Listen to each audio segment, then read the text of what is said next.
കുഞ്ഞായിരുന്നപ്പോ തൊട്ട് എനിക്ക് ബേബീസ് ഇല്ലേ, to take care of babies, I love it. ഇപ്പൊ എന്റെ അങ്കിൾ ആയാലും എന്റെ കസിൻ ബ്രദേഴ്സ് വീട്ടിൽ വരുമ്പോൾ അവരെ നോക്കിക്കൊണ്ടിരുന്ന ഞാനായിരുന്നു. എനിക്ക് ഡെയിലി 500 വെച്ച് തരുമായിരുന്നു. അത് കളക്ട് ചെയ്ത് 15,000 ആയി എന്റെ എമൗണ്ട്.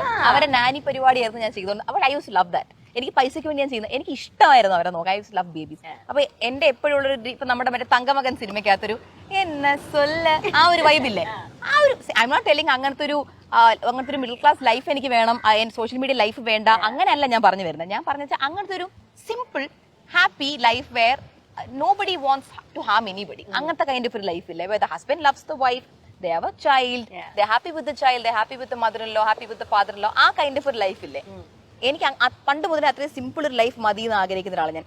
ഇപ്പൊ എന്റെ അടുത്ത് പലരും ചോദിക്കും എന്താ ചെയ്യാ സിനിമയിലൊന്നും കയറുന്നില്ല, ആഗ്രഹമില്ല. നല്ലൊരു ഓപ്പർച്യൂണിറ്റി വരാൻ ഞാൻ കുറെ കാലം കാത്തിരുന്നു. അപ്പൊ ഒരു പോയിന്റ് കഴിഞ്ഞപ്പോ എനിക്ക് പിടികിട്ടി സിനിമ എന്ന് പറയുന്ന അല്ല ലൈഫ്, അത്രേ ഉള്ളൂ. അത് വന്നു ചെയ്യുക, അല്ലെന്നുണ്ടെങ്കിൽ അതിന്റെ പിന്നാലെ നടക്കാനായിട്ട് അതിന് വേണ്ടി ഒരു ഇത് വേണം. അത് എനിക്ക് പറ്റിയില്ല, എനിക്ക് പോകാൻ പറ്റിയില്ല, അത്രേ ഉള്ളൂ. അപ്പൊ അതുകൊണ്ട് എനിക്കിപ്പോ എന്റെ ബിസിനസ്സിൽ ഫോക്കസ് ചെയ്യണം.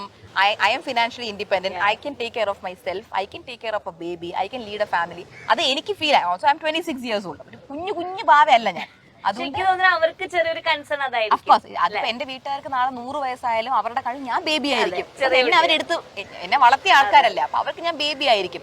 പക്ഷെ അവരെ അപ്പൊ ഒന്ന് പറഞ്ഞ് മനസ്സിലാക്കേണ്ട ഒരു സംഭവം അതെനിക്കാണ് ആ ചുമതല. Of course I am doing that. അതിന്റേതായ ഒരു ഷോക്ക് എന്നൊന്നും പറയാനില്ല. പക്ഷെ എല്ലാരും ചോദിച്ചു എന്തുകൊണ്ട് നമ്മളോട് പറഞ്ഞില്ല എന്നുള്ളൊരു സംഭവം. അത് ഞാൻ പറഞ്ഞു, അമ്മ എനിക്കൊരു സർപ്രൈസ് ആയിരുന്നു.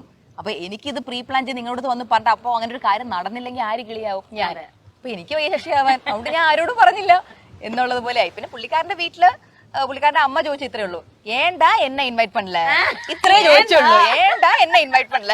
അപ്പൊ ഞാൻ പറഞ്ഞ അമ്മ അച്ഛനെ അമ്മയൊന്നും ഇൻവൈറ്റ് ചെയ്യാൻ പറ്റില്ല, ഇത് പ്രപ്പോസൽ സീൻ, ഇന്റിമേറ്റ് സീൻ. അപ്പൊ അവന്റെ അമ്മ മറ്റേ ഓ ഇന്റിമേറ്റാ, ഓ എനക്ക് അപ്പടിയെല്ലാം ഫംഗ്ഷൻ എല്ലാം തെരിയാതെങ്ക എന്ന് പറഞ്ഞ അങ്ങനെയെങ്കിൽ ഇരുന്നു. എനിക്ക് തോന്നുന്നുണ്ട് ഇപ്പൊ ദിയയുടെ വീട്ടിലായാലും അശ്വിത എല്ലാവർക്കും ഇഷ്ടാവും അല്ലേ.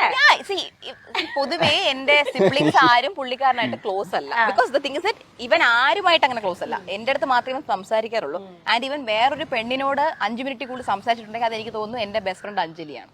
അല്ലാതെ ഇവൻ പൊതുവെ സംസാരിച്ചു ഇവൻ പൊതുവെ അങ്ങനെ ആരോടും സംസാരിക്കാറില്ല. ഇങ്ങനെ ഒന്നിങ്ങനെ ഇരിക്കും, അവരെന്ത് ചോദിച്ചാലും എന്ന് പറഞ്ഞ. പിന്നെ ഞാൻ തന്നെയാ പറയുന്നത്, എടോ അവർ തന്നെ ഒന്നും ചെയ്യില്ല, സംസാരിച്ചോ ഞാൻ ഇങ്ങനെ പറഞ്ഞ പെൺകുട്ടികളോട് സംസാരിച്ചോ എന്ന് ഞാൻ പറയുന്ന. അപ്പൊ ഇവൻ സംസാരിക്കും അങ്ങനെ. അല്ലാതെ ഹീസ് നോട്ട് വെരി, ഇവൻ എങ്ങനെ ചാടി കയറി എന്നോട് മിണ്ടോ ഞാൻ വലിയൊരു പുള്ളിയാണ് എന്നുള്ള സംഭവം ഒന്നും കാണിക്കില്ല. ഹീസ് ലൈക്ക് നിങ്ങൾക്ക് എന്നെ ഇഷ്ടമുണ്ടോ സംസാരിക്കും, ഞാൻ സംസാരിക്കാം, അത്രേ ഉള്ളൂ. അപ്പൊ എന്റെ സിബ്ലിങ്സിന് അവരുടേതായ ഒരു കൈൻഡ് ഓഫ് ഒരു ബിഹേവിയർ ഉണ്ട്. അവരും ആരോടും ഒന്നും സംസാരിക്കത്തില്ല, ഇവനും അങ്ങോട്ട് സംസാരിക്കില്ല, അങ്ങനെ ഒരു സംഭവം. പക്ഷെ I am pretty sure future if they all sit together and talk for ice breaking in ഒരു സാധനം, if they sit and talk for 5 minutes they will be friends. Because even their personality is such that ആർക്കും ഇവനെ ഇഷ്ടപ്പെടാതിരിക്കില്ല. പാവം fellow, ഇഷ്ടപ്പെടാതിരിക്കേണ്ട കാര്യമില്ല.